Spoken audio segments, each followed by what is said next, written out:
वापस देवत्व प्रभुपाद भक्ति सेवाओं श्री रूप गोस्वामी द्वारा भक्ति रसामृत सिंधु से back to godhead volume 03 P17 1960 Shri Rupa Goswami द्वारा भक्ति रसामृत सिंधु का अंग्रेजी संस्करण त्रिदंडी गोस्वामी अभय चरण भक्तिवेदांत स्वामी द्वारा संपादित मूल पाठ अखिला रस अमृता मूर्ति प्रस्मार रुचि रुद्र तारक पाली कलिता श्यामा ललिता राधा प्रिया विधु जयती।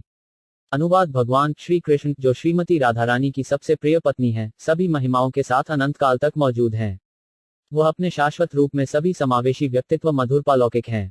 अपनी बहु आकर्षक विशेषताओं के विस्तार से वे तारक पाली जैसे चरवाहों के नियंत्रण देवता हैं, जो श्यामा और ललिता पर प्रभाव रखते हैं। मुराद भगवान श्री कृष्ण जो अपने शाश्वत रूप में भगवान के व्यक्तित्व हैं, की महिमा इसलिए की जाती है क्योंकि उन्होंने विभिन्न प्रकार के रसों या उत्तेजनाओं के प्रसार में अपने परोपकारी कार्यों से खुद को प्रिय बनाया है। रस को मनोवैज्ञानिक रूप से एक इंद्रिय बोध के रूप में वर्णित किया गया है, लेकिन जीवन की अपनी भौतिक अवधारणा में हम जो इंद्रिय बोध अनुभव करते हैं वह वास्तविकता का विकृत प्रतिबिंब है। परम के सभी समावेशी व्यक्तिगत रूप को समझने की आत्म साक्षात्कार द्वारा वास्तविकता तक पहुंचा जाता है, जो सभी आकर्षक श्री कृष्ण हैं। श्री कृष्ण का नाम ही धन बल प्रभाव सौंदर्य ज्ञान और त्याग के प्रभाव से पूर्ण आकर्षण की अवधारणा का सूचक है। इन सभी ऐश्वर्यों का पूर्ण रूप से संयुक्त रूप से पूर्ण अवतार भगवान की प्रकट गतिविधियों द्वारा प्रदर्शित किया जाता है, जब वे उनकी अकारण दया से हमारे विचार में होते हैं। हालांकि सर्वोच्च व्यक्ति सोच भावना और इच्छा के सट्टा कार्यों से परे है एक जीवित प्राणी का। श्रीमती राधा रानी की शाश्वत पत्नी भगवान श्री कृष्ण हैं, जो भगवत गीता के वक्ता के रूप में पूर्ण रूप से प्रकट हैं। उनके असंख्य विस्तार की किरणें हैं और उनमें से प्रत्येक पूर्ण विधु है या वह जो सभी प्रकार के संकटों को दूर करता है। भक्त यहाँ तक असुर या नास्तिक जो भगवान के शत्रु हैं, उनकी अकारण दया से लाभान्वित होते हैं। हालांकि सतही तौर पर वे भगवान द्वारा मारे गए प्रतीत होते हैं। भगवान द्वारा मारे गए असुर भी मुक्ति या मुक्ति के मंच को प्राप्त करते हैं, जो कि निर्विशेषवादी अनुभवजन्य दार्शनिकों का गंतव्य है। जैसे वे असुरों या गैर भक्त भौतिकवादी जीवों और सुरों या भक्तों दोनों के लिए आकर्षक हैं। वो स्पष्ट रूप से सुर और असुर दोनों द्वारा समान रूप से महिमामंडित किया जाता है।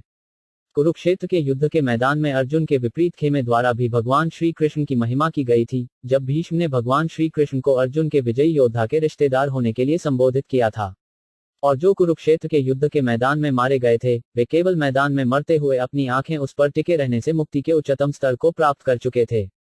उनके ऐश्वर्य की परिपूर्णता के कारण और एक दूसरे प्रतियोगी के बिना एक होने और सभी प्राणियों के भगवान होने के कारण उन्हें ब्रह्मांडीय रचनाओं के सर्वोच्च निदेशकों द्वारा भी पूजा जाता है।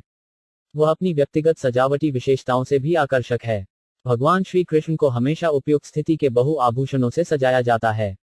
उनके बालियां, उनका मुकुट, उनकी चूड़ियां, उनका हार और बेल्ट आदि सबसे मूल्यवान रत्नों से अलंकृत हैं और उनका आकर्षक मुस्कुराता हुआ चेहरा माथे पर चंदन के गूदे से सना हुआ है और उनके पीले रेशमी वस्त्र सभी मिलकर उनके पूर्ण आकर्षक व्यक्तित्व का निर्माण करते हैं। संपूर्ण भगवतम पुराण व्यवहारिक रूप से उनके आकर्षण की पूर्णता का एक विशद वर्णन है और उसी की शुरुआत में भगवान श्री कृष्ण को अन्य सभी पूर्ण अभिव्यक्तियों या अवतारों से अलग किया जाता है, जिसमें उनके देवत्व का मूल रूप बनने और उनके व्यक्तित्व पर जोर दिया जाता है। देवत्व जैसा वह है और अपने व्यक्तित्व की इन सभी विशेषताओं और सभी वैदिक शास्त्रों में वर्णित दिव्य गुणों को देखते हुए भगवान श्री कृष्ण निस्संदेह सभी रसों के सभी आकर्षक शाश्वत रूप हैं। अपनी दिव्य विशेषताओं के वर्तमान संदर्भ में वे संता पालौकिक निष्क्रियता दस्य पालौकिक दास्ता साख्य पालौकिक बंधुत्व वात्सल्य अनुवांशिक संयुग्मन नामक प्राथमिक रसों के प्रमुख भगवान हैं। ब्रजभूमि के निवासियों के संबंध में अपने दिव्य रूप में वे आध्यात्मिक आनंद के अवतार हैं। आध्यात्मिक आनंद का वर्णन ब्रह्म सूत्र में भी किया गया है। तो अन्य रसों के लिए जो गौण हैं और व्यक्तिगत रूप से उनके साथ जुड़े हुए हैं, उनका मथुरा के राजा कंस के अखाड़े पर भागवत में बहुत ही उचित वर्णन किया गया है।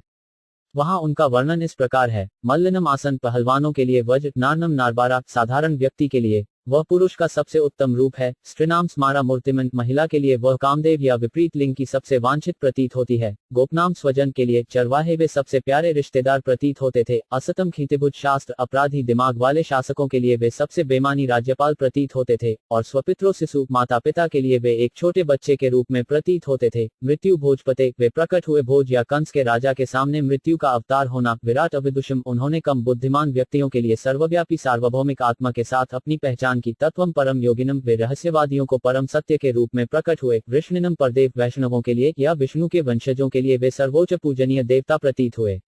और इस प्रकार संबंधित जानने वालों को उनकी अपनी जानने की शक्ति के अनुसार भगवान श्री कृष्ण ने अपने बड़े भाई श्री बलदेव के साथ राजा कंस के अखाड़े में प्रवेश किया।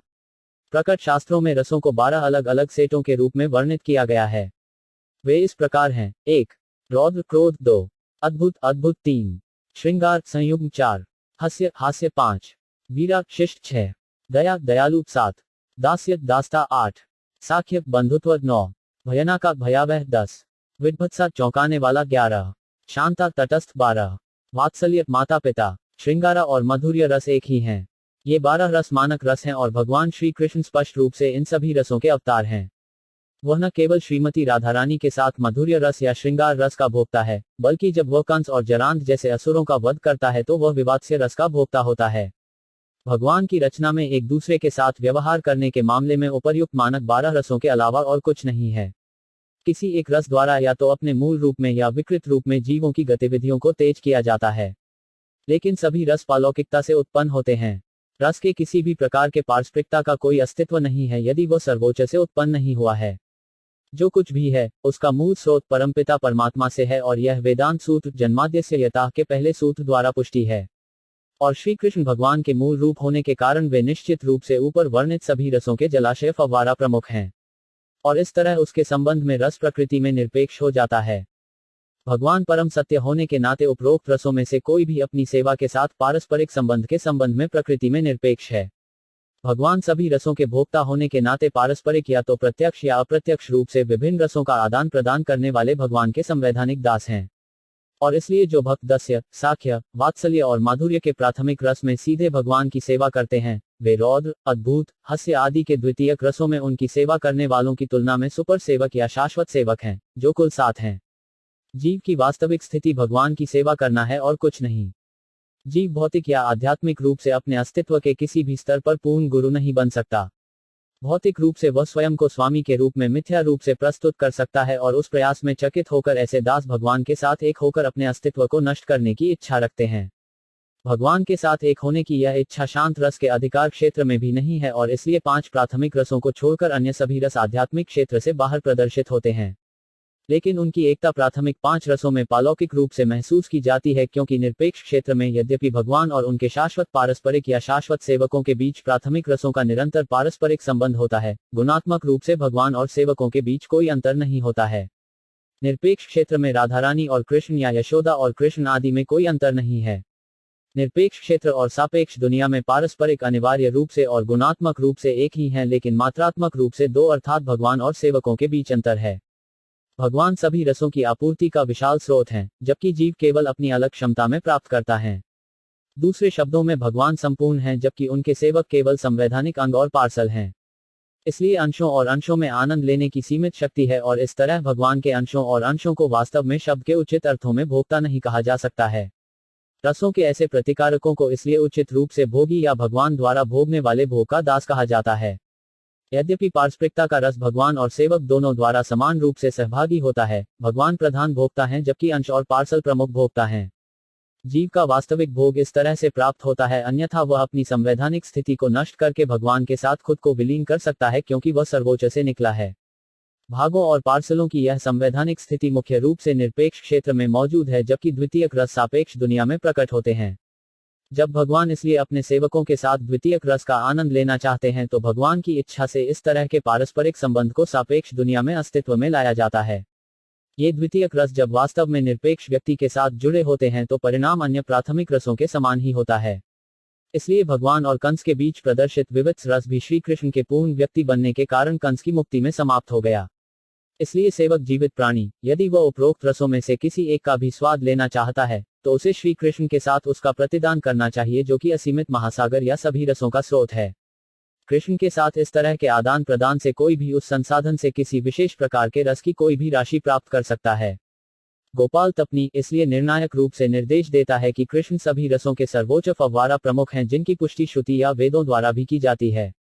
इसलिए व्यक्ति को अपनी पसंद के अनुसार और आध्यात्मिक गुरु के उचित निर्देशन में एक विशेष प्रकार के रस को प्राप्त करने के लिए हमेशा कृष्ण का ध्यान करना चाहिए। कृष्ण कंस को मृत्यु के रूप में प्रकट हुए क्योंकि कंस ने कृष्ण को उनके प्रकट होने की शुरुआत से ही मारना चुना था। इसी तरह गोपियां कृष्ण को प्रेमी के रूप में चाहती थीं और इसलिए कृष्ण ने उनके साथ एक दिव्य प्रेमी के मधुर्या रस द्वारा प्रदर्शित सबसे आकर्षक प्रेमी के रूप में व्यवहार किया। निष्कर्ष यह है कि भगवान का व्यक्तित्व उनके सेवकों के साथ उनकी सेवा के अनुपात और गुणवत्ता के अनुसार होता है।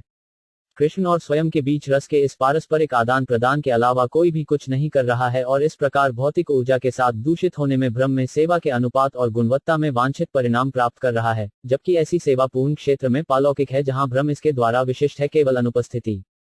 उच्चतम स्तर पर श्री कृष्ण की सेवा की गुणवत्ता गोपियों द्वारा प्रदर्शित की जाती है और इस तरह की सेवा को निम्नलिखित शब्दों में भागवत में वर्णित किया गया है।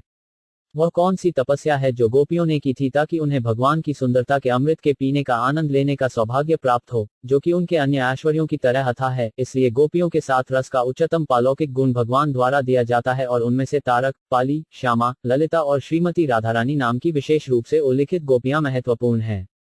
पुराणों में गोपाली, पालिका, धन्य, विशाखा, दानिष्ठा, राधा, अनुराधा, सोम्भा, तारक आदि गोपियों के नामों का उल्लेख है और द्वारका महात्मा में विशाखा सहित ललिता, श्यामला, सैव्य, पद्म, भद्रा के नामों का उल्लेख ब्रजभूमि की कन्याओं के मुखिया के रूप में किया गया है। स्कंद पुराण में भी गोपियों के नामों का उल्लेख मिलता है। ऐसी गोपियां श्री कृष्ण के रूप की सुंदर और आकर्षक विशेषताओं से आकर्षित होती थीं। वे न केवल आकर्षित थे बल्कि वे वास्तव में प्रेमी और प्रेमिका की प्रेमपूर्ण भावना से भगवान के नियंत्रण में थे। शुद्ध गोपियों की ऐसी दिव्य भावनाओं की तुलना सांसारिक दुनिया के कामुक सिद्धांतों से नहीं की जानी चाहिए। रसों के उच्चतम पारस्परिक लेन देन में राधा रानी सबसे बड़ी भागीदार हैं। इसलिए वह वास्तव में उन सभी रसों का प्रतिरूप प्रतीक है जो कृष्ण और राधा के बीच एक विशिष्ट तरीके से परस्पर जुड़े हुए हैं, यहाँ तक कृष्ण के लिए भी अज्ञात हैं। दोनों समान रूप से पूर्ण और परिपूर्ण होने के कारण लगातार पालौकिक आनंद का एक अतिप्रवाह होता है जो आह्लादिनी की प्रतिस्पर्धा का शुद्धतम रूप है। ऊर्जा या दिव्य आनंद देने वाला तत्व भगवान में शक्तिशाली है लेकिन राधा रानी द्वारा प्रदर्शित किया गया है। पद्म पुराण के उत्तराखंड में राधा कुंड नाम से पुकारे जाने वाले स्थान की स्तुति करके उच्चतम पालौकिक मेलों के इस तरह की पुष्टि की जाती है जहां भगवान कृष्ण और राधा रानी ने अपनी पारस्परिक पूर्णता का प्रदर्शन किया था। राधा कुंड इसलिए श्री कृष्ण को उतना ही प्रिय है जितना कि श्रीमती राधा रानी। द्वारका में रुक्मिणी का उल्लेख भगवान की सर्वोच्च रानी के रूप में किया गया है और इसी तरह वृंदावन में राधा रानी गोपियों में सबसे ऊपर हैं। वृंदावन के मनोरंजक कार्य द्वारका की तुलना में अधिक मात्रा में रस पारस्परिकता का प्रतिनिधित्व करते हैं। अतः राधा रानी रुक्मिणी से अधिक विशिष्ट हैं। वह वहां सभी आकर्षक भगवान की आकर्षक प्रतिरूप है और इसलिए वह भगवान की आह्लादिनी शक्ति का सर्वोच्च अवतार है। स्वेच्छा से भगवान ने खुद को राधा और कृष्ण दोनों के रूप में विभाजित किया और फिर से श्री चैतन्य महाप्रभु के और भी आकर्षक रूप में एक साथ जुड़ गए। दूसरे शब्दों में भगवान श्री चैतन्य महाप्रभु के भक्त सभी रसों के फव्वारा प्रमुख के पास जाने के योग्य उम्मीदवार हैं। श्री जीवा गोस्वामी के अनुसार ऋग्वेद में राधा और कृष्ण दोनों के नाम राधा माधव के रूप में वर्णित हैं। ज्ञान के गरीब कोश वाले और वेदों के तथाकथित अनुयायी श्री रूप गोस्वामी के नेतृत्व वाले गोस्वामी और श्री रघुनाथ दास गोस्वामी के आधिकारिक बयानों से परामर्श किए बिना राधा और कृष्ण के बारे में व्यवहारिक चर्चा करते हैं। इसलिए श्री नरोत्तम दास ठाकुर ने रस विज्ञान के गंभीर छात्रों को दयालु गोस्वामी की सुरक्षा के लिए आत्मसमर्पण करने की सिफारिश की, जिन्होंने अभिजात वर्ग और आराम के सभी भौतिक संघों को छोड़ दिया और स्वेच्छा से हम जैसे पतित आत्माओं को अपना सर्वोच्च उपहार देने के लिए एक कठोर भिक्षु के हिस्से को स्वीकार कर लिया। राधा और कृष्ण के प्रेम संबंधों के मामले में आशीर्वाद। राधा और कृष्ण के प्रेम संबंधों का पालौकिक विज्ञान उच्चतम प्रतिभाशाली व्यक्तियों और भौतिकवादी अवसरवादियों द्वारा भी आसानी से समझ में आने वाली बात नहीं है। इसलिए जो लोग राधा और कृष्ण के मामलों को भौतिकवादी विद्वता के रूप में महसूस करने की कोशिश करते हैं, अगर वे गोस्वामी द्वारा छोड़ी गई पुस्तकों से परामर्श करने के लिए अनिच्छुक हैं, तो वे गुमनामी के गर्भ में समाप्त हो जाएंगे। भक्ति रसामृत सिंधु, जिस पर हम गोस्वामी के पद चिन्हों का अनुसरण करते हुए एक अंग्रेजी संस्करण पर प्रयास कर रहे हैं, इस संबंध में पुस्तकों की एक श्रृंखला की पहली श्रृंखला है। इसलिए भक्ति सेवा के विज्ञान में यह प्रारंभिक अध्ययन एक गंभीर छात्र के दायरे में पालौकिक विषय को उबाऊ करके सावधानी से किया जाता है। रूपक की दृष्टि से बिधु का अर्थ है चंद्रमा। जैसे भगवान की तुलना चंद्रमा से की जाती है, हालांकि कभी कभी उनकी तुलना सबसे शक्तिशाली सूर्य से की जाती है। उनकी तुलना चंद्रमा से इस अर्थ में नहीं की जाती है कि चंद्रमा सूर्य से कम शक्तिशाली है। दूसरी ओर, एक थकाऊ आदमी की थकान का मुकाबला करने में सूर्य की अक्षमता के कारण उसकी तुलना सूर्य से नहीं की जाती है। ऐसे थके हुए व्यक्ति को केवल चंद्रमा का प्रकाश ही सुखदायक होता है। हम सूखे भौतिक जीवन के थकाऊ प्रभाव से खुद को राहत पाने के लिए रस पीना चाहते हैं। थके हुए लोग दिन के श्रम की थकान को कम करने के लिए एक विशेष प्रकार के रस को रेडियो की अधिक थकाऊ ध्वनियों और विश्राम के अन्य भौतिकवादी साधनों से दूर रखने की कोशिश करते हैं, लेकिन मूर्ख लोग यह नहीं जानते हैं कि असली रस भगवान के चरण कमलों के नीचे बह रहा है। श्री कृष्ण, वह लगातार चांदनी के सुखदायक तरीके से पालौकिक रसों के प्रवाह का प्रसार कर रहा है। इसलिए उनकी तुलना चंद्रमा से की जाती है, जिसका थके हुए व्यक्ति पर विशिष्ट शीतलन प्रभाव पड़ता है। वसंत ऋतु में चांदनी और भी अधिक सुखदायक होती है।